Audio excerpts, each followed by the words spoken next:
I'm out here in my herbal garden and I thought I was done shooting video for today. I've been on camera all weekend long and I put all the cameras away and I was done. And then we had something happen out in the herbal garden and I wanted to hop on and shoot a quick video for you, and then it's actually going to turn into a recipe that I want to share with you. So this is my rosemary bush, and it is my beloved rosemary bush. I love it, and I bought it as a tiny little plant. It was about this big, maybe a couple inches tall. I bought it at Whole Foods and I stuck it in the ground and it grew to be a huge bush. Well, we've been watching Katie and Jonathan's dog over the weekend, and he's a big dog and a heavy dog, and he did great all weekend. And then the last hour that he was here, he was walking through this area, and for some reason he decided that he was just going to throw himself right in the middle of my rosemary bush. Now, I have no idea why he wanted to do that, but he just threw himself in here and he started rolling around in it, and he broke about a third of my branches off. I mean, they're nice big branches. So that was kind of a loss. I'll show you the remains. So you can see the bush kind of took a beating. All those branches right in the center are all broken off. So I don't quite know how to repair it to make it look as pretty as it looked before, but that's another, situation for another day. But it's these rosemary twigs that broke off. This is what I want to talk to you guys about. Now, there's one recipe that we love to make, especially in the summertime, and the whole reason I put the rosemary bush in was for this recipe. So now that these are all broken off, I feel like I'm kind of I just want to throw these away. I feel like I'm kind of forced to go ahead and make that recipe, the whole reason that we planted this bush to begin with. Now, this recipe is a shish kebab. It's a rosemary chicken shish kebab, and I think I'm going to have to go ahead and make it because I'm going to use all of these branches in that recipe, and you guys are going to love what I do with them. Now, I'm not going to give you amounts or anything because actually I wrote an entire grilling cookbook. It's methods of cooking meat. It's a lot of grilling, a lot of other methods, but it centers heavily on grilling. And in there I have 12 of our favorite meat recipes. And so that cookbook is a free PDF that you can pick up. Click the link below and you'll be able to get that cookbook. But this recipe, these rosemary skewered chicken kebabs, it is in that book. So if this looks like an interesting recipe to make, just go ahead and click that link and hop over there, grab that book, and you'll be able to make these for yourself. So what we're going to do with these is we are going to use these. Let me get one for you.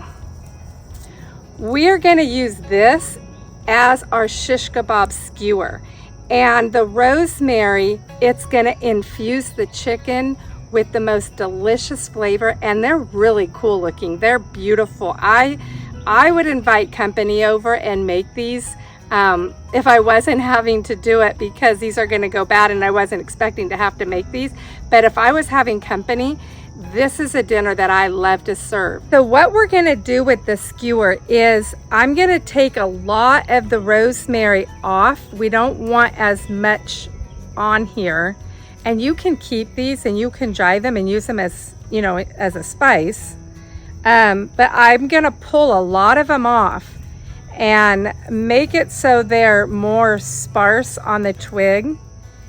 And then at the very end up here, I'm gonna leave them real nice and thick just because they're gonna look pretty. We're not gonna put any meat up here. So that just looks really cool. So we're gonna go ahead and take these off. Okay, and then this is a little too long. I mean, that would be a heck of a lot of meat on this shish kebab. So I'm gonna cut it down to size, maybe, I don't know, because we're gonna stop putting meat and vegetables at this point. We're gonna leave this nice, and this is just for decoration. So we're gonna stop threading food, meat and vegetables, up to here. So I would say a normal skewer might be about this long. So I'm going to cut this off, and then I'm going to take a knife and I'm going to just make this into a nice point, kind of like what a shish kebab skewer when you buy them at the store. Make it a nice point so you're going to be able to stick it through your meat and your vegetables. So this is going to be your skewer, and I'll probably take a few more of these off. It's just a little too much. And then we're going to thread our ingredients on here, and as you can see, this little twig here and this one down here, I will position my piece of chicken when I push it on. I will position the chicken so that this is totally inside of the chicken, and it will infuse. The chicken's going to be marinated, so the chicken's made it delicious already, but this is going to be inside the chicken, and as it cooks, this rosemary is just going to flavor that chicken amazing. And so we'll thread all our vegetables and marinated chicken on here, and then we're going to grill them. And when I put these on the grill, I like when you pick up the lid and you position these on the grill, I will have this part to where it's, when I put the lid down, this is sticking out of the grill. This isn't in the fire, in the area where it'll get burned. So it'll keep it all nice and green and beautiful. So the lid will come down about here, and it will cook everything below it. But to make it even more, so this doesn't burn too much, I will put these, I always do this when I make shish kebabs. I will put this in, I'll just get a big casserole pan, I'll put it with water, and I'll lay all these in the water, and I'll submerge them underneath, and I'll let these soak for a good 45 minutes to an hour. Normally when I make shish kebabs, I will do that, but I just soak them for maybe 20 minutes because they're just thin wood skewers and they get waterlogged very quickly. But because this is a thicker stem, I will submerge it into the water and I will let it soak for a good hour. And that's really going to help keep it from burning. If you can just, waterlog the actual skewer, it will really help to keep it from burning. So we're just going to grill that, and then when we take it off, this should still be green because this was of course sticking outside the lid. And then I usually make a bed of rice and I lay these right on top. They are so beautiful and they are so delicious. I've never had a shish kebab quite like these. When I saw these, I don't even remember where I saw them. I think I saw them in a magazine somewhere years and years ago. I mean, probably 20 years ago. And I didn't know where to get these. And then I realized, because I didn't know that much about rosemary. Actually, I didn't know that much about herbs, fresh herbs to begin with. That was back in my days before I realized how wonderful fresh herbs were. But then somebody had a rosemary bush and the bell went off in my head like, I wonder if I could get a few twigs from them. And they let me cut a few twigs off and I brought them home and I made this. And I fell in love, and so that's why I put my rosemary bush in my herbal garden so that I can make these. So now my rosemary bush took a little bit of a beating. I got to figure out how to make it beautiful again. But in the meantime, we're going to make these, and I'm going to show you guys, and you're going to love these. I guarantee you, you'll probably go down and pick yourself up a rosemary bush and stick it in your yard. It took me about a year for it to get this size, but that wasn't very long. Actually, I could have made these 6 or 8 months ago. They were big enough to make a shish kebab within 6 months. So anyway, let's go get started. All right, I had really big intentions last night. I was going to come in and I was going to stick the chicken in the marinade overnight, but it was late, and when I got in, I was not wanting to defrost chicken and to take care of that. So here we are the next morning, and I just took those rosemary branches and I stuck them in a jar of water to keep them somewhat fresh. And then we're just going to make up a really quick marinade. I've got some olive oil, and then we are going to do some lemon peel on the little micro, whatever you call that, this thing. It grates it really, really fine. And then we're gonna stick some garlic, some fresh dill, some fresh oregano, some salt and pepper. We're gonna mix that up, and then I've got chicken breast, and I'm gonna cube it, dump it in there, mix it up really good, put saran over it, stick it in the refrigerator, and then that will marinate all day. And then a little bit before dinner, I'll go ahead and thread everything onto the skewers. So one thing is, I love this garlic. I ferment my garlic. I peel all of it, and I fill up a jar and I ferment it, which I am working right now. I'm working on a fermentation class to teach the basics of fermenting vegetables.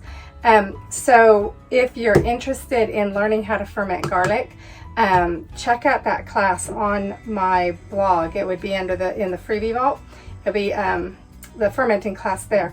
But not only does it increase the nutrition of the garlic, but it is a great way to preserve it for the ease of when cooking. I can just open this up. This is already peeled. I can just push it through my my squeezer garlic crusher, and I'm done. I don't have to go get the bulb and peel it and do all that. It's just grab these out and use them. So I love having garlic ready to go, but it's garlic that is increased in nutritional value because I fermented it. So anyway, I am just gonna mix all these up, and we'll get the chicken in there.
I was thinking after I was grating the lemon peel off of here that it would probably be pretty tasty to put some lemon juice in this marinade as well. That would help break down the meat and make it a lot more tender. So the recipe doesn't call for this, but if you want to, go ahead and, I'm not going to do all three, I'm going to do two. So I think that'll be good. It'll taste really good. So I'm just going to stir this up, and then I'm going to, like I said, I'm going to chop up my chicken and dump it in. And that is how quick it is. So we'll be done until tonight.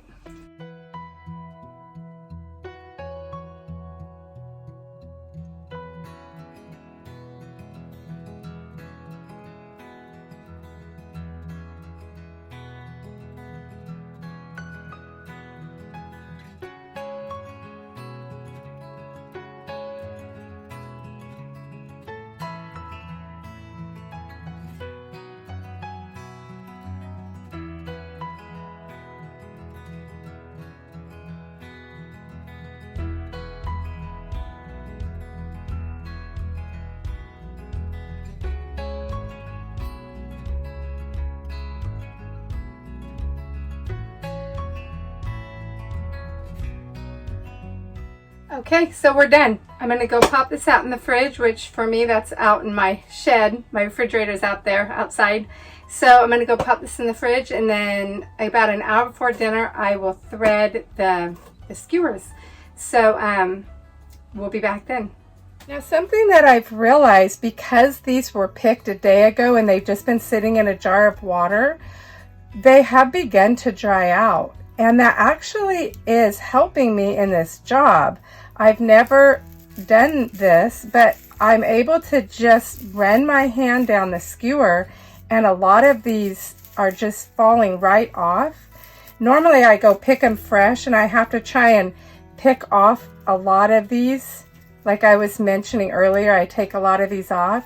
But because a lot of these leaves have dried out, they're just falling right off. So it's making it a lot easier than it normally is when they're freshly cut. So I just may start, let me grab another one out of this jar. I just may start doing it this way where I pick them a day before, and then I can just, here, see, like I need to take these stems off because I just want it to be one single stem. But I'm able to just do this, and a lot of them are coming off. So I'm going to continue pulling off several of these, leaving some to run my meat into. Here, I'll do one stem so you guys can see. Like I said, we're going to leave from here up, don't take anything off. But here, this is a lot of rosemary right here. So I'm going to just kind of pick off. Maybe I'll stick a chicken here. I'll leave this one. I'll take this one off. I'll take that one off. I'll leave this. I'll leave this. I'm going to take this big one off. Maybe I'll take this one. This one I can pull down this way for maybe a piece here. And this one I can leave for maybe a piece here. So, and then of course, I'm going to cut this down. Like all of this is dead, but I'm going to cut this down from about here down. I'll go ahead and do that now.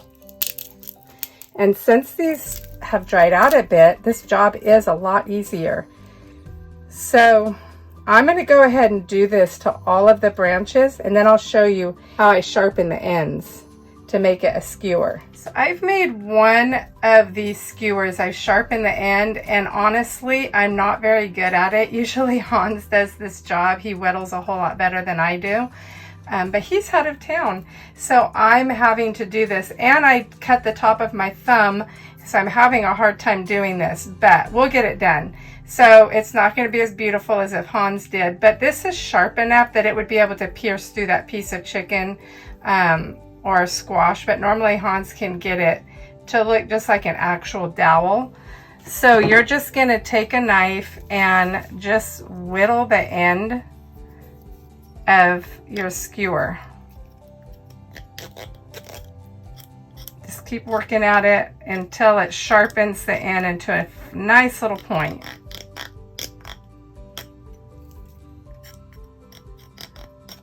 Doesn't have to be beautiful, just so that it's sharp enough to pierce the chicken. So you can see that that's going to go through the chicken real nicely. So I'm going to go ahead and do the rest of these.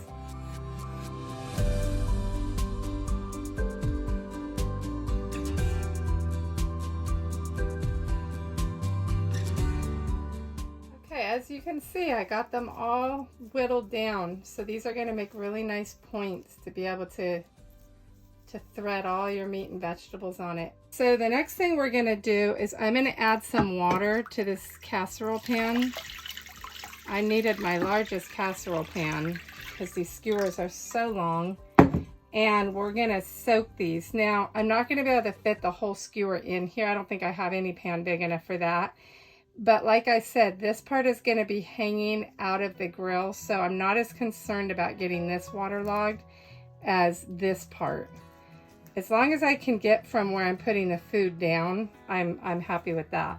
So I'm just going to push them down in there, and then I'll probably lay a set of smaller casserole pan on top to just kind of push them down to keep them submerged. I think I'll be able to get quite a bit of the skewer in this water. Yeah, that'll be good. Now I'm going to add some water. Maybe I should add the casserole pan before I do add the water. I might overflow. I'll see if I can push these down with another casserole pan. Yeah, that's going to hold it under really nice. Now, I'm probably just going to come along on the side and add some water.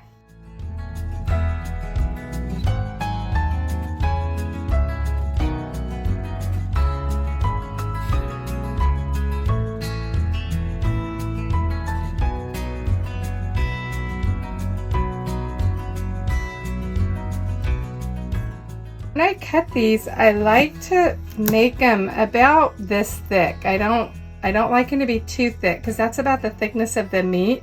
And I want everything to grill at about the same rate. And then as it gets bigger, about this point, I'm going to do it thicker. And then I'll take this and cut it this way. And when I thread them, I'll come up through here. So they'll be tilted this way, but these smaller ones, I'll just make them go straight through. So as the squash gets bigger, just cut bigger chunks and cut them in half.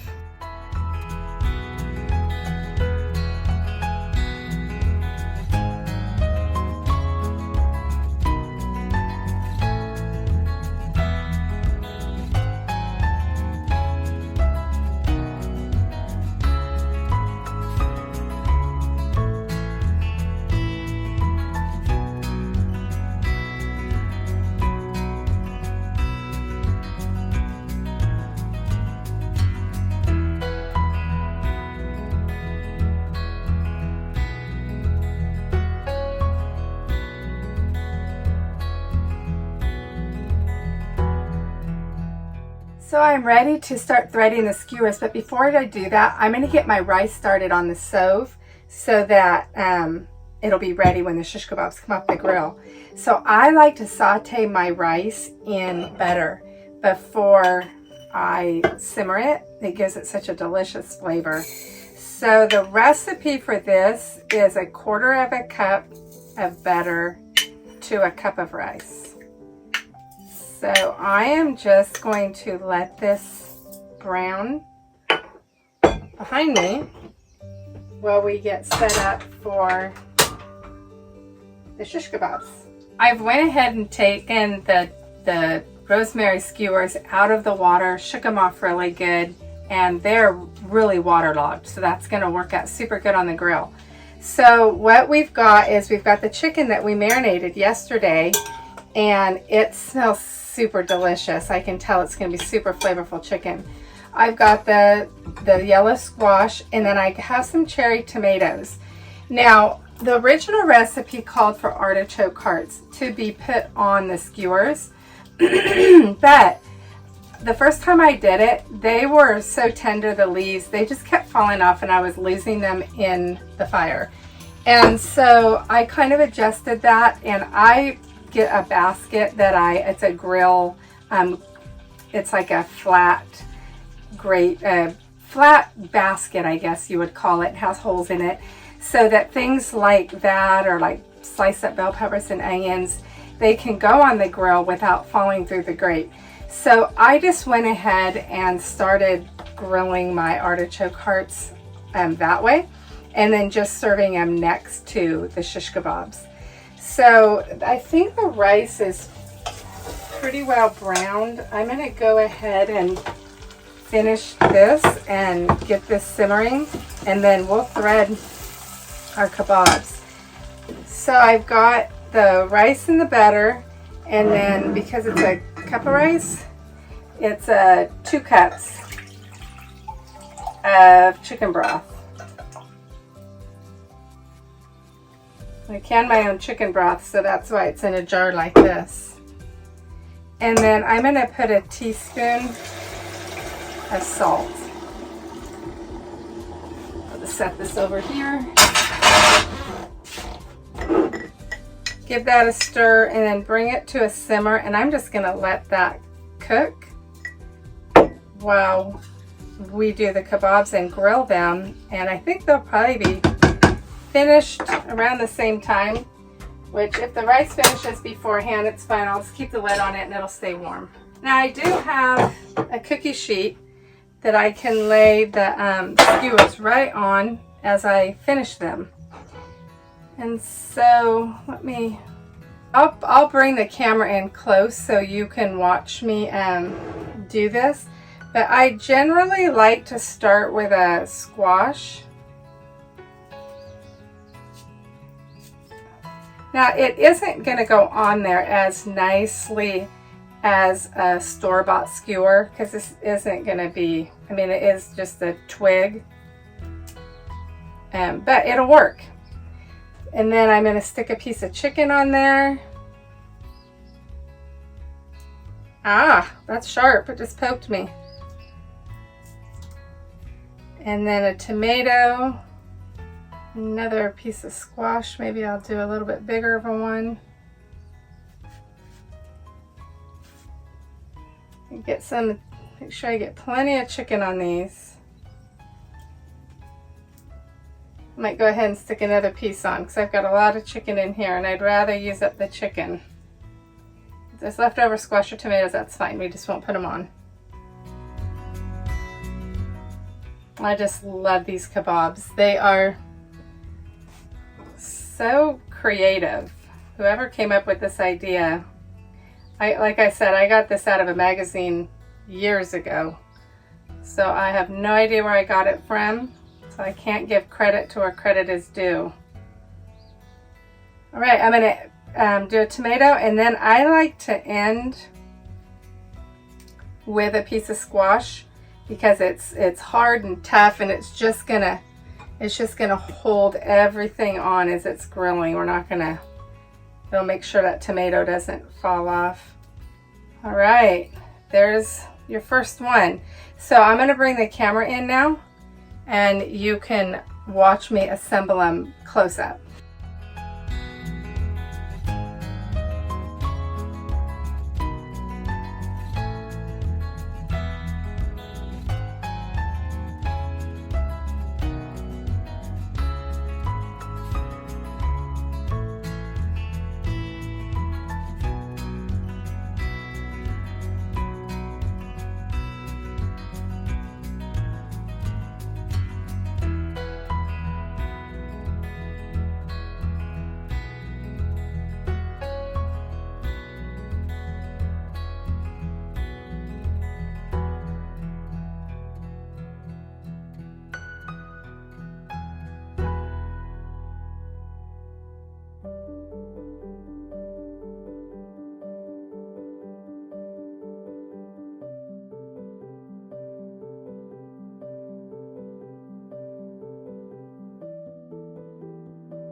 We are ready to stick these things on the grill. I went out and I turned on the grill, I preheated it, I let it burn everything off from the last time we used it, and then I turned everything down and I brought the gauge up to, it's about 325, 350.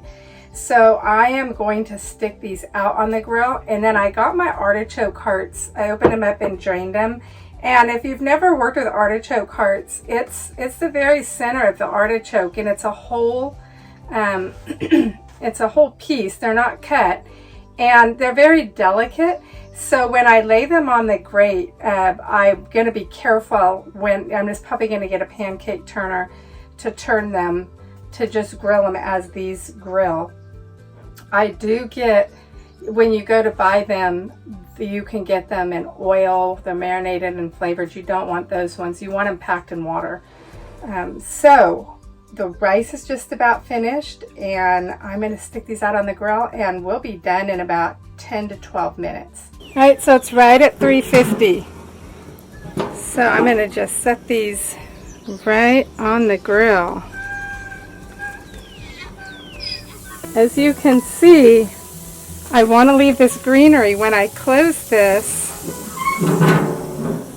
it's going to close and leave all of this hanging out, so it's not going to char it.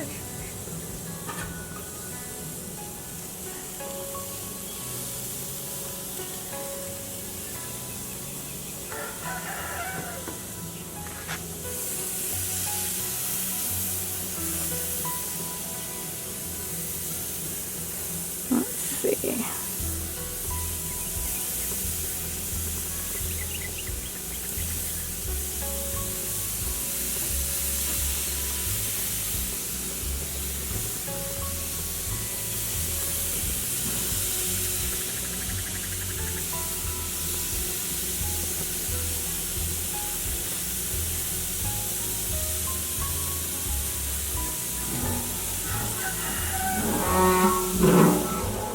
Right.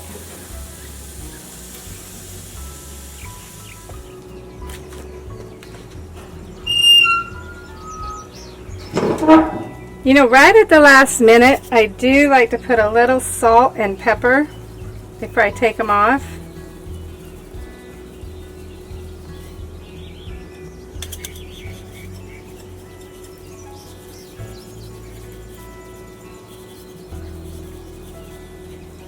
But they're done. They are ready to go. Look at how beautiful these look.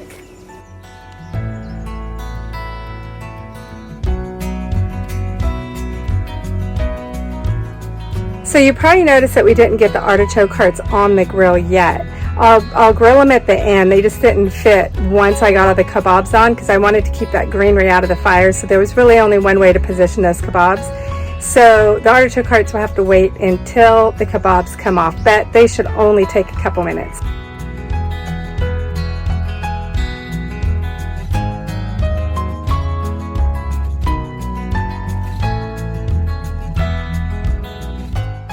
So now it's time to get those artichoke hearts on. So this is the little grate that I was talking about. It helps you be able to grill things that would normally fall through. So I'm just going to lay them on their side, and then I'll just flip them a couple times, but you just want to be really careful with them because they will fall apart. That's why I don't really like to put them on the kabobs. So I'll let this go for maybe 3 or 4 minutes, and then we'll flip them. Alright, let's check out how they look.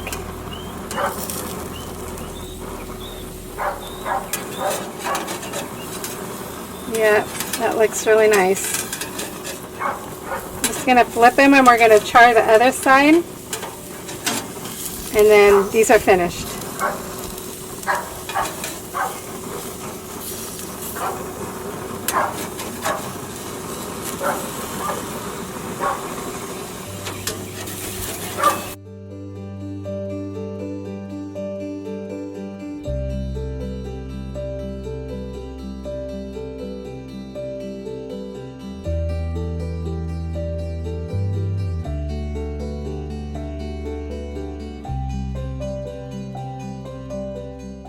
Aren't they just so beautiful? I love to serve this meal to company, and they are always super impressed. So I'm just going to put a little bit of rice down and then lay that shish kebab right over the top, and we are ready to eat. I'm just serving rice with the kabobs, but some other additional things that are really tasty to serve with this meal is some steamed carrots, maybe some red potatoes with butter and Parmesan cheese and garlic, a dinner salad, maybe a dinner roll. If you're having this for company and you want to round out the meal, those are some really good side options. So, but tonight we're just going to have rice and kabobs. But I hope you enjoyed this extra video that I threw on here. Thanks to the mishap in my herbal garden, you guys were able to watch me make these beautiful kabobs. And if you enjoyed this, I would love it if you gave me a thumbs up. And if you want to catch more delicious food like this, go ahead and subscribe and click that little bell, and you'll be notified every time I stick something on my YouTube channel. So till next time, we'll see you.